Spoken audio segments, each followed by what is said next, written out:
A deadly virus sweeps across the globe, turning every human into a zombie. But these are no ordinary zombies. They're so fast they can catch up with a moving aeroplane.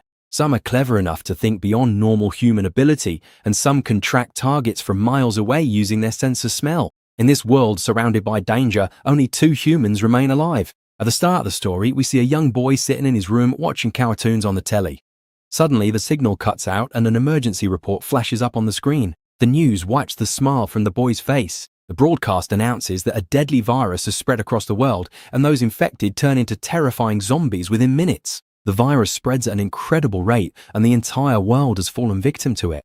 The message urges anyone watching to immediately seek a safe place. As the boy watches, a strange noise comes from the room upstairs. His breath catches in his sew. He slowly goes upstairs and realizes it was just a prank by his older sister. Afterwards, the 2 children go to their mother's room where they see she is extremely worried. She rings her husband and tells him about the situation. Her husband, who is a pilot, says the virus is spreading rapidly everywhere. He tells them not to wait for him and to leave the city as soon as possible. He reassures the children that they will be all right and that their mother will take them somewhere safe. He shows them the lucky bracelet he is wearing, which was made by his daughter Abigail.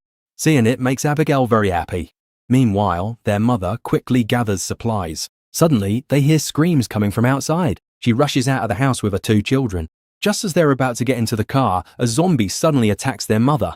Terrified, Abigail quickly hides under the car and watches in horror as her little brother and mother are killed by the zombie right before her eyes. The zombie doesn't see the little girl and leaves. She is trembling with fear when she sees that her mother has also turned into a zombie. Her mother, now a zombie, starts moving towards her. Before she can kill her daughter, an unknown man appears like an angel and kills Abigail's mother, saving her. A little later, they see that Abigail's younger brother is also turning into a zombie. The man tells Abigail to cover her ears and then shoots her brother as well. After this, the scene jumps forward 10 years. Because of the zombie virus, human civilization has been completely destroyed. Cities that once shone with lights are now desired. Almost all humans are either dead or wandering about as zombies. Only 2 people remain alive. The little girl Abigail, whom the man saved, has now grown up. Since that day, she has been raised under the care of Uncle Jack, who has trained her to fight zombies. If Jack hadn't come into her life, she would have died long ago. That's why Abigail considers Jack her father. After living alone in the forest for so many years, Abigail feels extremely lonely. Her greatest wish is to find a human settlement where she can live with other people. But Jack doesn't like living among others at all. One night, while they're camping in the forest, Jack wakes up to a noise. He quietly steps out of the camp and suddenly a zombie attacks him. Jack fires repeatedly and kills it, and Abigail also rushes over. After 10 years of hunting zombies in the forest, they know zombies usually move in groups. They realize there must be more nearby, so they quickly get ready to leave and ride off on their horses. On the way, their horses begin to neigh nervously. Jack realizes danger is close by. Looking round, they spot a jeep in the distance surrounded by zombies. A normal human is trying to save himself. As there are very few humans left in the world, they decide they must save him at any cost. Jack also wants to test Abigail's aim. He tells her to rescue the man to prove she's fully trained. He tells her to calmly line up her target and shoot, but Abigail fires in haste. The bullet hits not only the zombie but also the survivor. Jack becomes very angry with her. They go closer and see that the man can't be saved. So Jack shoots him himself to make sure that if he was bitten, he won't turn into a zombie and become a threat. After that, they take useful supplies from the dead man's car. Jack takes the dead man's shoes, and as soon as he puts them on, more of the man's companions arrive. A group of heavily armed people surround him. When one of them sees the dead man's shoes on Jack's feet, they suspect Jack and Abigail killed him to steal supplies. Just as they're about to kill him, a pregnant woman steps out of a car and tells her people to spare him. At that moment, the black horse gives another warning, and soon loud noises come from the forest. A huge horde of zombies rushes towards them like a storm. They move so quickly there's no time to escape, so everyone draws their weapons and fights. Although they're all armed, there are simply too many zombies. One by one, many people in the group are bitten. There's nowhere left to hide, and soon only a few are left. A strong man is bitten and wants to shoot himself, but his gun runs out of bullets. They realize they can't win this fight, so Abigail helps the pregnant woman into a vehicle. The woman's husband, David, gets in as well, and Jack starts the car, allowing them to escape. Out of the whole group, only these 4 survive. A black-faced zombie sees his fallen companions and becomes furious. Meanwhile, the 4 survivors continue their journey by car. On the way, Jack asks the woman who they are and what they were doing there. She explains that they were heading to a place called Shiptown, where humans live in safety. It has all the necessary facilities and they want to live a normal life there. Hearing this makes Abigail very happy, as this is exactly the sort of place she has always wanted to find. But Jack says that no such colony exists. He has been wandering for 10 years and has never come across such a place. Suddenly, their car breaks down. At this point, the woman's husband, David, gets out and says he is a mechanic and can fix it. But without any tools, he can't repair it, so they leave the car behind and continue on foot. After walking many kilometers, they arrive at an abandoned housing estate. Tall buildings still stand, but an eerie silence fills the area. They carefully check the place. When they don't sense any immediate danger, they decide to spend the night there. At night, they light a fire and cook some food. Abigail is keen to go to Shiptown and talks to the pregnant woman about it. The woman says they've already made radio contact with people there. It's a beautiful place where they can live freely. Abigail's eyes light up when she hears this. Meanwhile, Jack sets traps all around so they'll be alerted if any danger comes near during the night. Inside, Jack takes out a map and explains that he'll escort Megan and David part of the way, and then they'll go their separate ways. But Abigail isn't happy with this decision. She argues that David can't safely take his pregnant wife on his own, so they should all go together. Jack says they need to be clever, because where there are more people, there's more danger. Angry, Abigail storms off. What they don't realize is that the black-faced zombie has followed the scent of their car and arrived in that area. The next morning, Abigail is sitting on the roof looking at a childhood photo when she hears rustling from the trees below. She realizes zombies have got in and rushes down to warn everyone. The zombie starts chasing her. She fights it off while climbing the stairs and pushes it down but loses her balance and nearly falls. Just in time, Jack saves her. Soon after, the black-faced zombie arrives with his group, having found where their companion died. But they get caught in the traps Jack set earlier, and many zombies are killed in the explosions. Hearing the blasts, Jack realizes the zombie horde has reached the place where they stayed last night and is still tracking them. Luckily, they had already moved on. On the way, Abigail remembers a small airfield nearby where her father used to work. Perhaps there are still some aeroplanes there and they could easily fly to Shiptown. Jack says an airport is an open area. If zombies surround them, they'll have no way out, and it's unlikely they'll find a plane. But after Abigail insists repeatedly, he agrees. They arrive at the airport, but there are no aeroplanes in sight. Jack says he told him so. But when they reach a small garage and open it, they luckily find a small plane inside. They are over the moon, as this makes getting to Shiptown much easier. However, the plane hasn't been used for ages. David, the mechanic, says it needs repairs, but not many. He can fix it in 10 or 15 minutes. While David works on the plane, Jack and Abigail search the airport for useful supplies. And David looks through his binoculars and sees a huge number of zombies approaching quickly. He runs to warn them that they must get the plane started quickly or the zombies will reach him and kill him. Abigail quickly jumps into the pilot seat and starts reading the manuals. As her father was a pilot, she picked up a bit about flying planes from him. Meanwhile, Jack tries to hold the zombies back by shooting at them. Abigail somehow manages to get the plane started, but by then it's already too late. A massive horde of zombies has reached the runway. They're incredibly fast, and one of them even makes it to the plane doll. But Jack shoots it and slams the door shut, while Abigail starts to get the hang of the plane's controls. In this way, they manage to take off. Everyone on board is over the moon because they'll soon be heading straight for Shiptown. But this happiness is short-lived. After flying for a short distance, smoke suddenly starts pouring from the engine as the plane hasn't flown in the past 10 years. As a result, the engine blows up and the plane starts to go down. Thinking on his feet, Jack crash lands the plane into a tree. They suffer a few injuries, but their lives are spared. However, the plane is now beyond use, so they're forced to continue their journey on foot once more. After trekking a long way, they arrive at an abandoned railway station. Night's fallen. They scout the area for any danger, and when they don't spot any zombies, they decide to spend the night there. They check their position on the map and realize they're now only 2 days away from Shiptown. At this point, the pregnant woman approaches Jack and thanks him. She says that without him, they never would have made it this far. Hearing this, Jack starts to feel sympathy for Megan. He shares his story with her. When the zombie virus first broke out 10 years ago, he had to kill his own wife because she was about to bite him. Since then, the person he once was has felt dead inside. Now, in this world, the only person he has left is Abigail, and he'll keep her alive at any cost. Jack also tells Megan that he has changed his mind.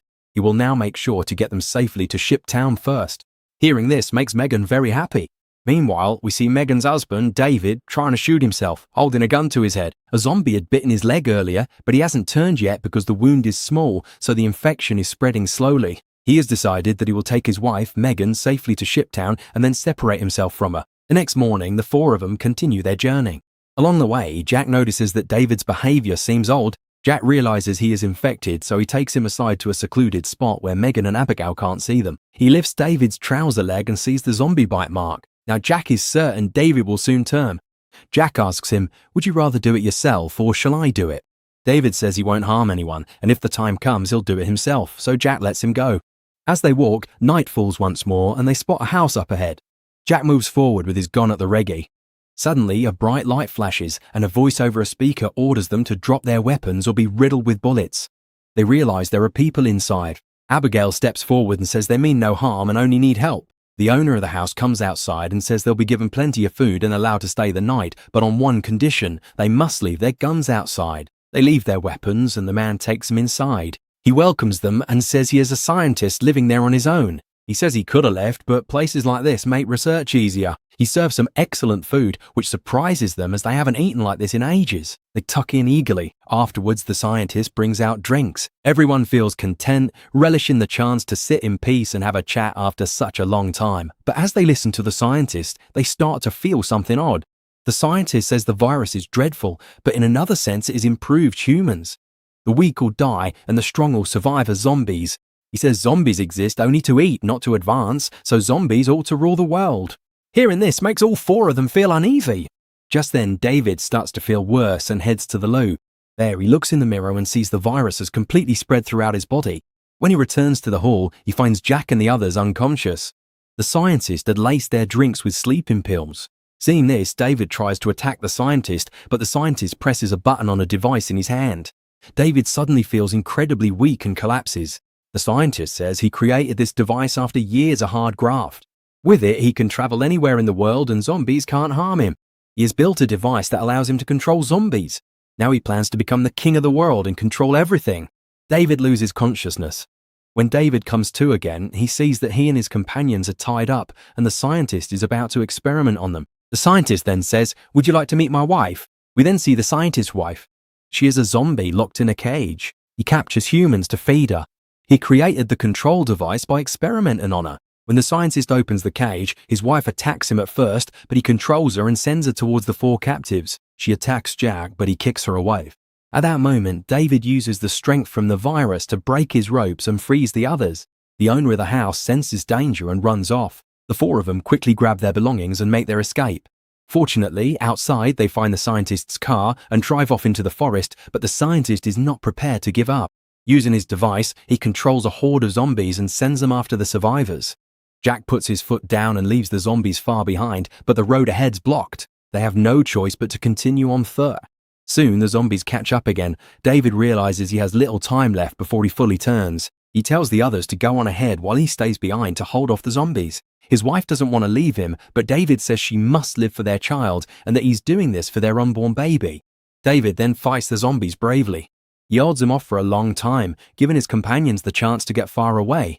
But eventually a zombie kills David. Jack carries Megan in his arms and presses on. At last they reach the place where the human settlement is located. Abigail starts shouting for help because there are loads of zombies behind them. Two guards in a tower spot them and start shooting at the zombies with sniper rifles to cover them. Soon a boat is sent for them and the three of them get on board and enter ship tower. The black-faced zombie stops his companions from going any further because there's water ahead and they can't cross it. Meanwhile, Megan is about to give birth and needs urgent medical attention. Fortunately, there are doctors and hospital facilities available here. The next morning, we see that this place is a town made up of many large ships joined together, surrounded by water. Jack tells Abigail they ought to leave, but Abigail decides to stay. She's enjoying living amongst people. They argue about this quite a lot. Just then, a doctor arrives and says Megan has given birth to a baby girl, but due to severe blood loss, she might not survive much longer. Jack is heartbroken and rushes to the hospital room. Megan is extremely weak and wants to entrust her daughter to Jack, hoping she will grow up to be like Abigail. Jack remembers his late wife and agrees to look after Megan's daughter. Meanwhile, Abigail is having a good time with a handsome lad. She never imagined so many people could sit together, drink and dance so joyfully to lovely music. This only strengthens her resolve to stay. A little while later, Abigail secretly follows the handsome lad into a cabin. Inside, she sees the cabin is full of wires and explosives.